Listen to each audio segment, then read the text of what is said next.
this is Jane with the Bali Business Review, and today I'm going to tell you how to lose money in Bali. Yes? Who needs to make any money when you can actually lose money instead? I mean, what's the point of having a positive return on investment when you can just do every single avoidable mistake and lose hundreds of thousands of dollars on poor decisions that could have been preventable? You don't want to miss out on learning how to lose money, because apparently this is the one thing that we haven't seen enough of in Bali.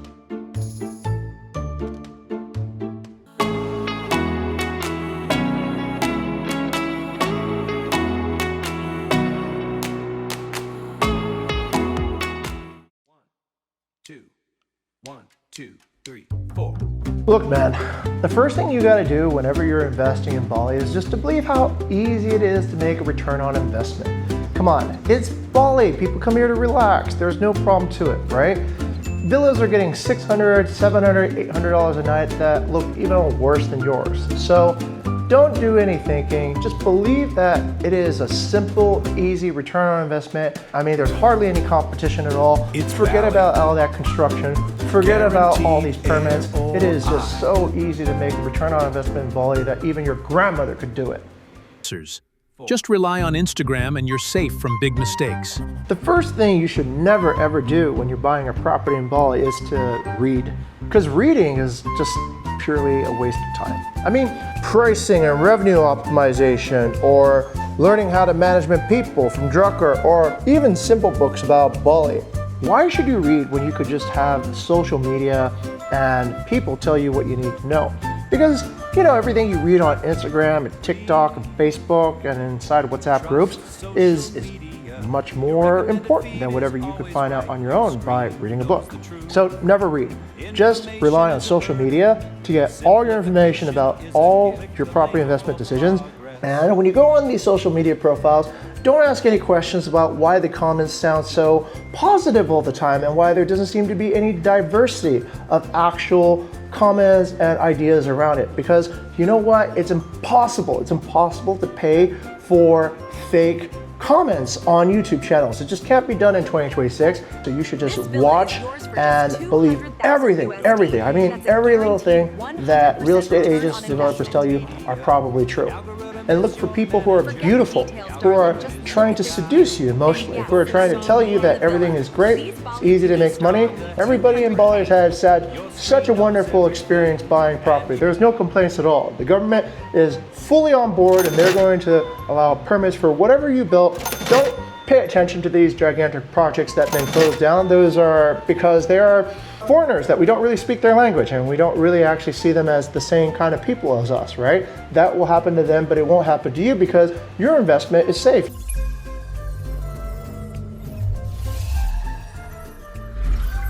The other thing you want to make sure you never do, you never want to touch ChatGPT or use any AI to do any due diligence or any research about buying a property or knowing anything about a location, let alone using data. It's completely unnecessary. What you need to do is you need to rely on the human touch. I mean, you gotta trust the human touch if you want to lose a lot of money.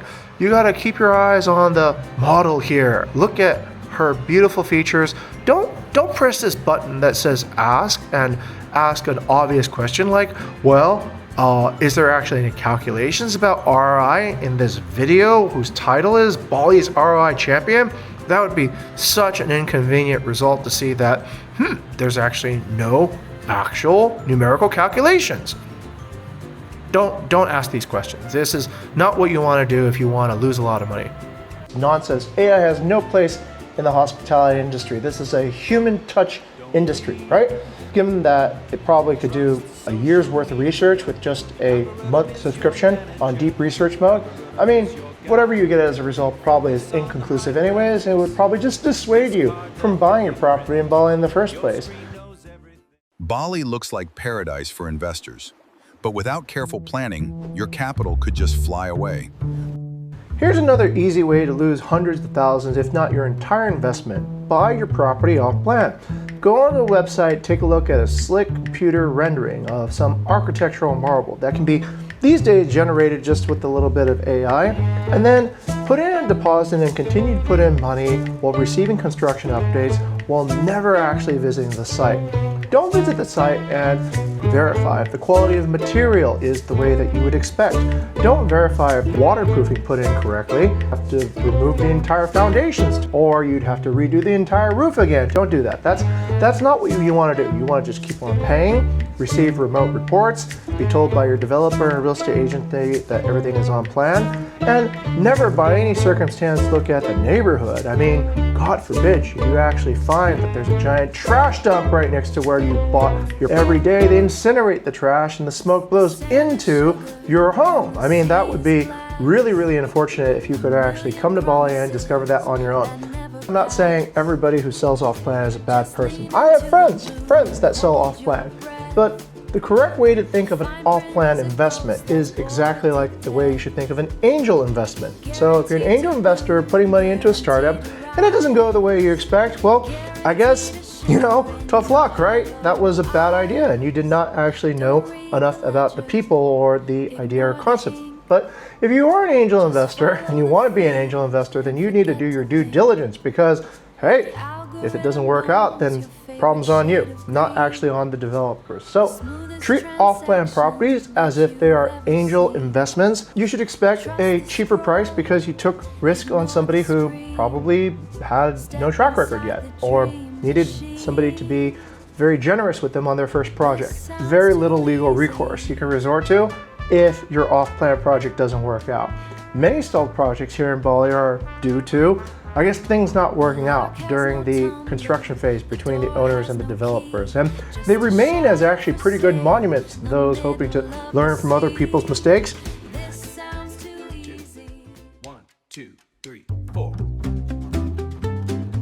And don't forget, whenever you feel like you're paying too much money, just believe in the word luxury and it will make you feel much, much better. You see, luxury is probably the best way that anybody who has made too many mistakes, either in their planning, in their customer market fit, in their due diligence, in their legal, can justify the exorbitant cost that will need to be passed on to the consumer for a mediocre experience by still believing that everything is fine. Because, even though you don't like it, even though the developer didn't like it, the end traveler will love it. It will pay you a lot of money to stay in your amazing place. As long as you use the word luxury, because that's critical.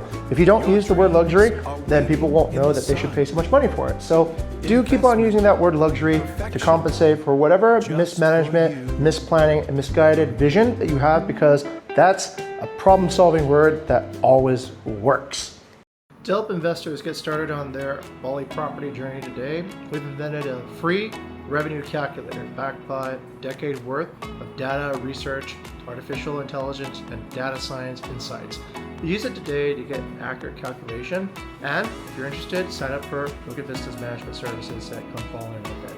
All right, back to the show.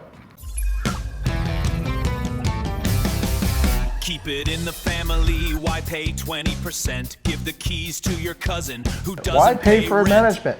Management's greedy. They're asking for too much. 15, 20, all too much. Why not just get your own cousin, your own daughter, your own whomever? Whomever is a family member that probably doesn't have a career at this moment to temporarily look after and manage your property for you. Even if they have no experience, even if they have no motivation, because hey, trust and family is worth more than your investment is ever. Of course, you should trust salespeople. You should trust developers. You should trust the driver that brought you around for your first 16 trips to Bali. Because hey, they know everything there is to know about what there is to be able to buy and sell and anything in Bali, right? They have no ulterior motive or incentive to sell you a property that doesn't work or walk away from a deal without a maintenance guarantee or even a financial guarantee for what you're likely to earn. Hell, you should trust anybody who comes up to you, especially if they're at the airport, and just believe when they offer you a 15% return on investment without even asking a basic question like, what could the possible occupancy rate be in 2026 when there is actually fewer flights coming to Bali than in years before? That's a needless question. Don't waste your time with that kind of question. Look, I'm not here to tell you shouldn't trust people. I've been a salesperson before, and I've driven hundreds of clients around in cars before and shared hours of personal conversations and time with them. However, as a buyer of property in Bali, it is extremely well advised that you should do your own research and should not rely on the opinions and directions of those who are around you who might or might not be salespeople trying to guide your decision that potentially financially benefits them. In Bali, oftentimes rewards are given to those people who have brought business to a business. This is called a commission structure or referral structure. In some places in the West, it's called a kickback. You might find out only years later that the person so enthusiastic about your buying a particular property or piece of land got a kickback of 5% from the sale. Take the advice you hear as opinion, but do your own research, check out the facts, and go into a property purchase decision with your eyes wide open.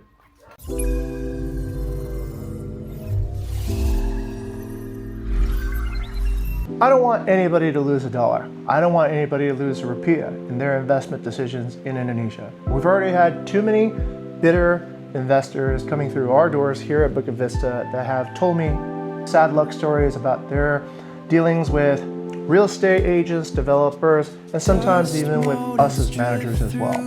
I'm hoping to actually have a long-term ability to correct all the problems that we see recurring over and over again.